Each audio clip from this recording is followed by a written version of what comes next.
Welcome to the Time Capsule Show, where we tell stories of the 21st century through the eyes of people just like you and me. I'm Joenrhuz, and today we have a pretty funny guy. You've probably seen his skits on TikTok, and as he puts it himself, he's a nice South African Jewish actor, model, and writer, Sam Myerson. Welcome to the show, Sam. Thank you so much for having me. That was quite a nice introduction.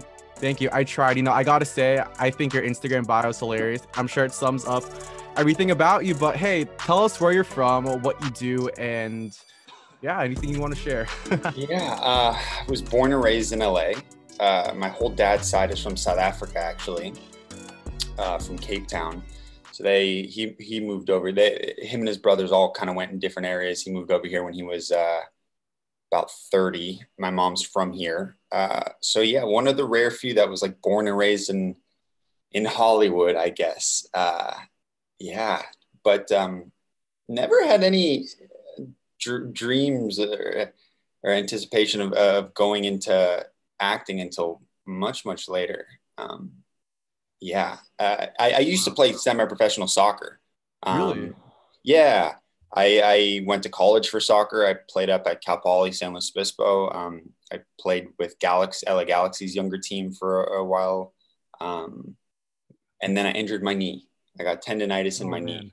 Was it that injury that kind of derailed you from playing more soccer? It had a little bit to do with it. It was also just kind of a combination of things. It was just time to hang up the boots, so to speak. And then it was kind of perfect timing because I was looking for something else to do, and I always wanted to do something in film. I wanted to direct, which now I have no interest in directing. But yeah, modeling kind of led to acting, and then it's what I've been doing for a decade now. Awesome. Well, were you doing modeling and acting while you were a soccer player, or did you just make that transition afterwards? No, right when I stopped playing soccer, I kind of got a list of all the agencies in Los Angeles. I didn't know what to do. I didn't like have any friends that were doing it. Really, I didn't have any guidance from anyone. So I kind of got a list from Google of like all the top modeling agencies in LA. And then all of them have open calls once a week. It's a dreadful process. So I was driving down into the city like in between 3 and 4 p.m. on a Wednesday, because they're like all those like weird times. And most of the time you just hand them pictures and they kind of go, yeah, no, thank you. You're like, all right. And you drive back an hour, and you just try it the next time, another agency, so it wasn't like it happened right away. I was like crossing names off the list. And then an agency finally signed me. And Nice.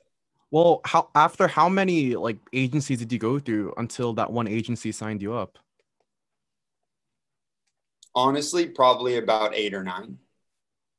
It was a tough process of a lot of no's and a lot of weeks of trying to do it. And then I wasn't really even discouraged at that point. I kind of had it in my mindset as I was getting to the bottom of the list that if everyone said no, I would just wait a couple of months and then try them all again. So I didn't really get discouraged at all by it, which is, I guess, good. But did you ever have a plan B while you were going after this? Because I know a lot of people try to get into the industry and they get a lot of no's, and that often discourages them. I always kind of think that like plan B distracts from plan A, or that you'll just kind of be tackling plan A differently than you would because you always have that backup plan. So, I mean, to this day, I don't have a backup plan. Right. I like that, actually. Yeah. It's kind of like if you have a plan B, it kind of like you don't take plan A too seriously because you have a plan B. Yeah, right? Exactly. And the thing is, I just know personally for me, I would never be happy doing whatever plan B is. So I would rather be failing my whole life at what I'm loving doing than taking the easy road and doing whatever, whatever it may be. I could get fired from that job, whatever it is. So I might as well struggle at what I love to do, Definitely. Well, let's say you weren't in entertainment, you didn't go into model, acting, or writing. What would you be doing and why would you be doing it? I always thought about that. Well, I write as well. So a part of me would probably just be like a shut-in writer in like a small cabin in the woods. um, like a Ted Kaczynski type cabin in the woods. I've thought maybe I'd be like a math teacher. I was always really good at math, which I know sounds strange, but like a part of me likes that. Maybe I'd be like a middle school or high school like algebra teacher or something like that. Well, That that's sounds nice awesome. to me. Yeah, I don't know. You get summers off. You yeah, impart wisdom. it Oh, definitely. I mean, look, I was a math major. I studied math in oh college. really? So I feel that, math always came easy to me. Did math always come easy to you as well? Yeah, just numbers in general. That was the one. That in creative writing were my two good ones. Everything else I quite struggled with. Biology, chemistry, horrible. I know like chemistry is a lot of kind of numbers as well. Horrible. Right. Uh, Financial accounting, that's numbers too. Failed it in college. Horrible. Oh, wow. Wait, so what did you study in college? I was just a business. I studied business marketing, which is great because it helped me a little bit because I mean I do a lot of marketing now for myself, my own brand. But Yeah, I at that time I did want to do film, but again behind the camera. But Cal Poly didn't offer. I don't think they still do offer any film program. So soccer kind of won out, and then that was the reason why I was just like, oh well, I'll just do a business degree. It kind of encompasses everything.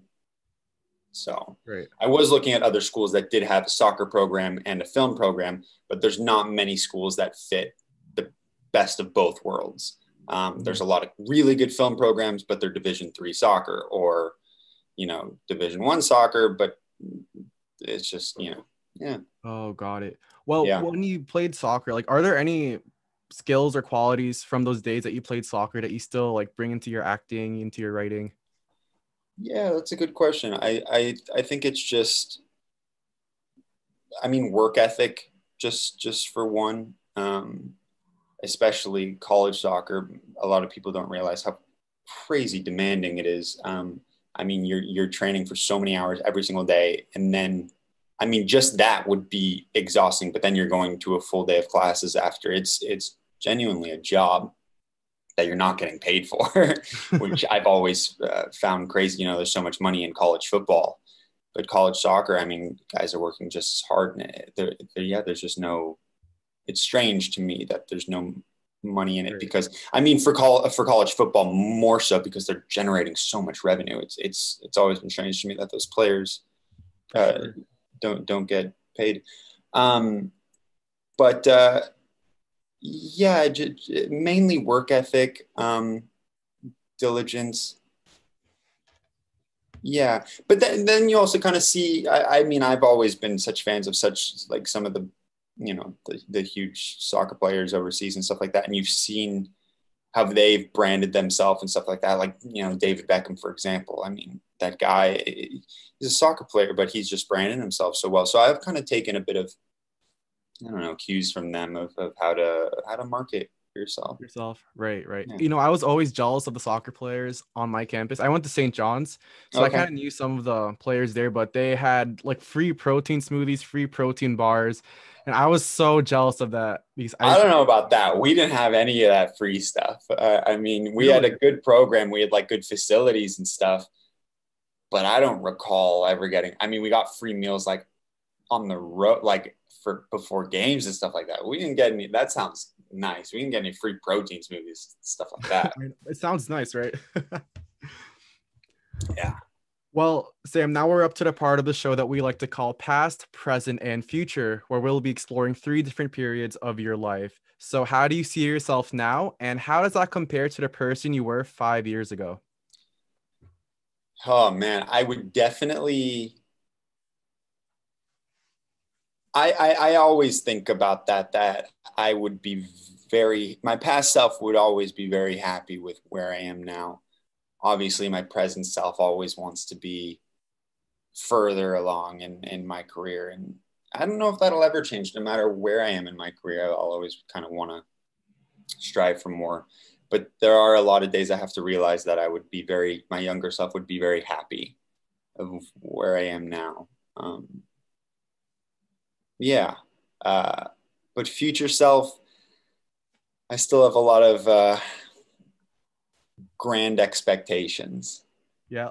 I mean, where do you see yourself going with what you've been doing on TikTok and stuff you've been doing outside of the Well, app? I mean, TikTok's always, I've always kind of just used TikTok as kind of like I don't know, a middle system to something hopefully bigger. I don't know. It started off just being creative in the pandemic, just needing something to do. And then I've always just hoped it'd be a segue into, I don't know, just getting myself out there more. Obviously, I've been lucky enough to pair with brands and stuff and do some good content for them. But yeah, if it just kind of gets my face out there more, that's all I could really hope for. But in terms of acting, I'd love to get on a nice, recurring show, maybe something on the CW. Anything like that would be lovely. Days of Our Lives, General Sure. Hospital. There you go. So you've done a lot with your life. You were in soccer, you did acting. Like, I'm sure that you've learned so much wisdom throughout your years. So what principles do you live your life by? Well, first of all, that I was debating saying anything that's really weird. I auditioned for Days of Our Lives yesterday. No way. That's really weird that you said that. I had to say something. I read your mind. I know. Manifested it. That's funny. But it definitely, my dad kind of comes into play with this. I mean, for my whole life, he's always talked about balance. Balancing. I work so hard, but I mean, he's always stressed to have like balance in your life with everything, with work, with food, with anything. I try to eat so healthy too, but it's, you gotta have a cocktail. You gotta balance everything out. You gotta have room for friends. You gotta have room for family. You gotta just, balance everything out. So that's definitely what I try to strive for, in addition to working incredibly hard. Right. But you're in Los Angeles, right? In California. Yeah, I am. Yeah. So speaking of balance and diets, is it hard not to eat In-N-Out while you're there? Like, Love In-N-Out. In-N-Out is my cheat meal every so often.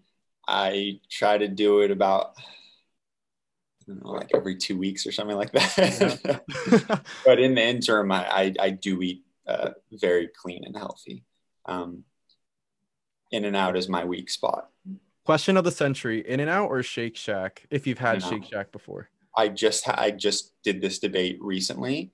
My brother-in-law was adamant that Shake Shack is better. I'm sorry if anyone's listening that I am disagreeing with. In-N-Out is massively better.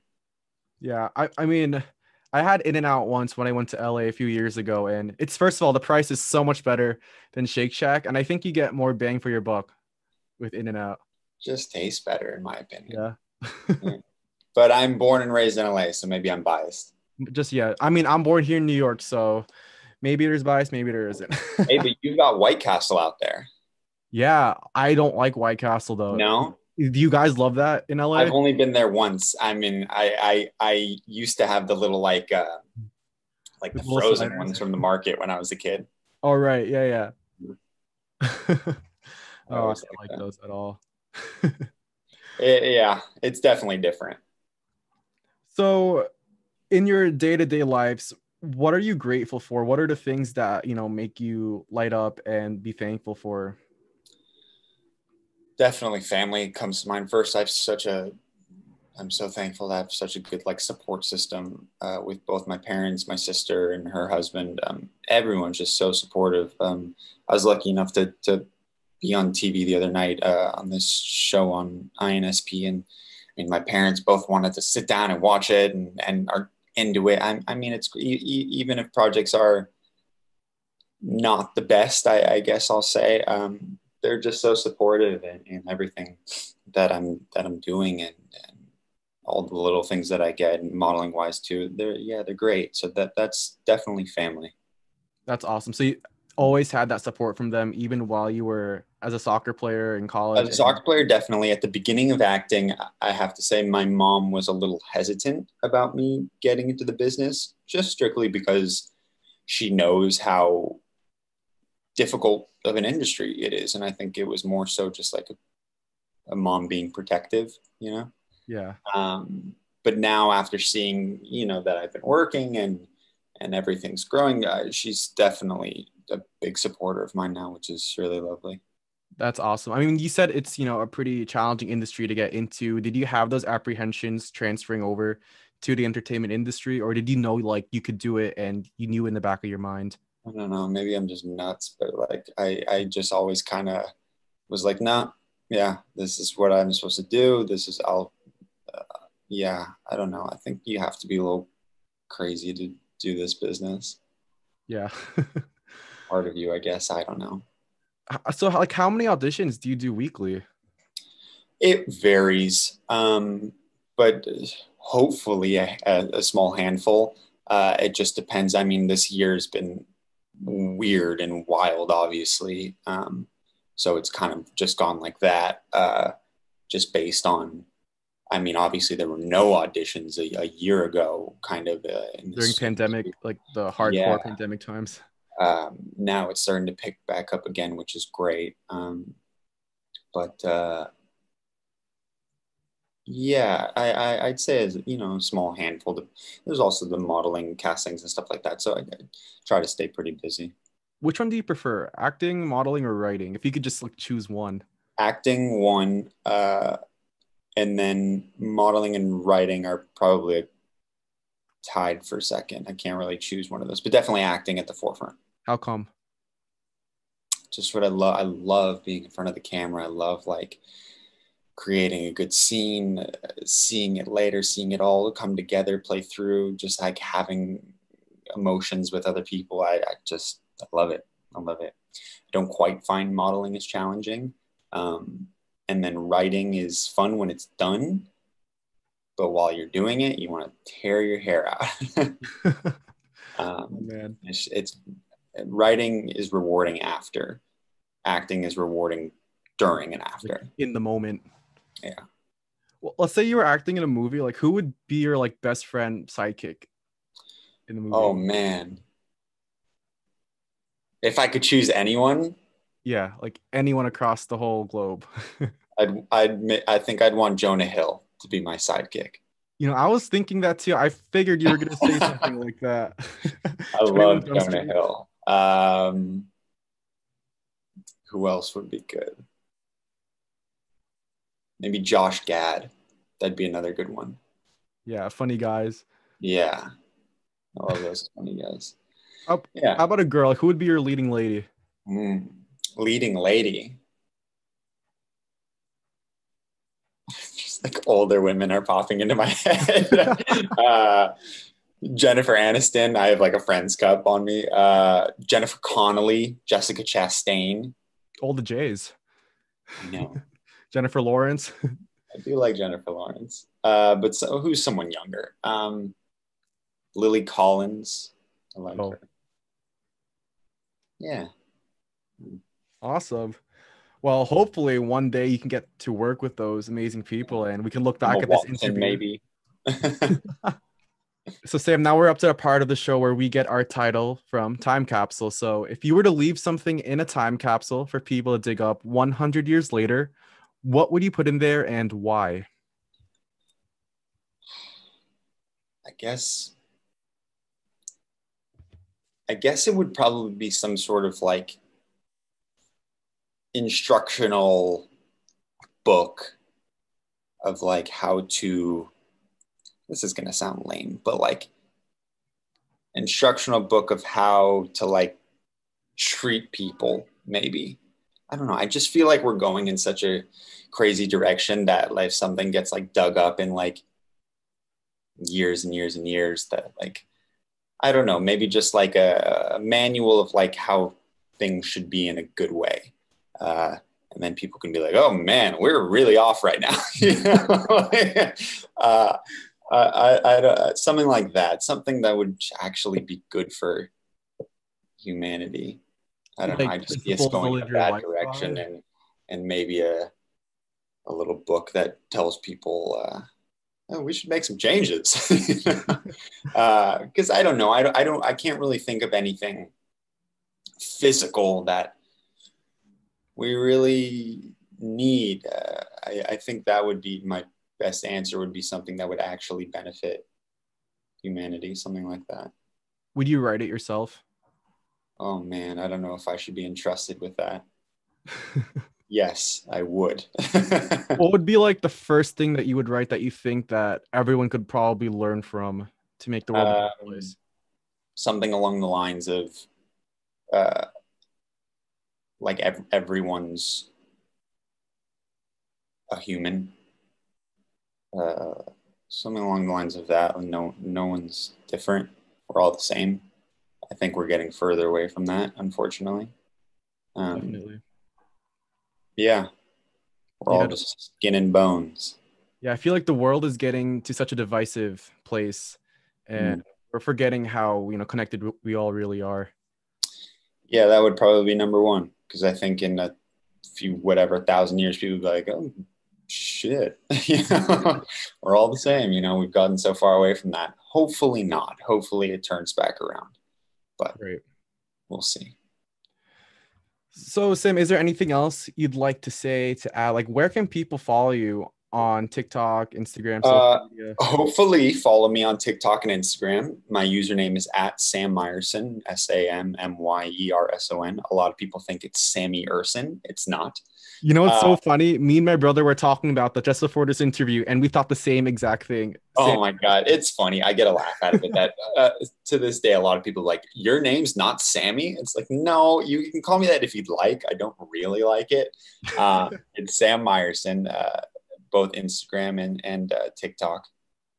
Um, Yeah, follow me there. I try to always keep it light, happy. I'm going to film another thing this afternoon for both, a little funny, based on a true story thing, which will come out. And yeah, try to brighten everyone's day a little bit. I mean, that's awesome. I mean, I looked over your TikTok and you started putting your grandma in your videos, right? Yeah, So that's been a cute. fun little thing for us to kind of bond over. And she's been good. She's been great. Is she gonna make her own TikTok, or Probably is your not. I sidekick? think she's very, I don't know, impaired with social media. I've tried to teach her a lot of like how it works and everything. I think she's on Instagram now. I'm not sure. She's definitely on Facebook. I mean, all the grandmas are on Facebook, I know. so she knows how to operate that kind of. Um, yeah. Well, you guys heard it. Go follow Sam. Watch his hilarious skits about his personal life and his grandma too, as well. So, Sam, thanks for being part of the time capsule, and thanks to our viewers for watching. Please make sure to like, comment, share, and subscribe. Tune in again next week to meet another amazing addition to our time capsule. See you guys.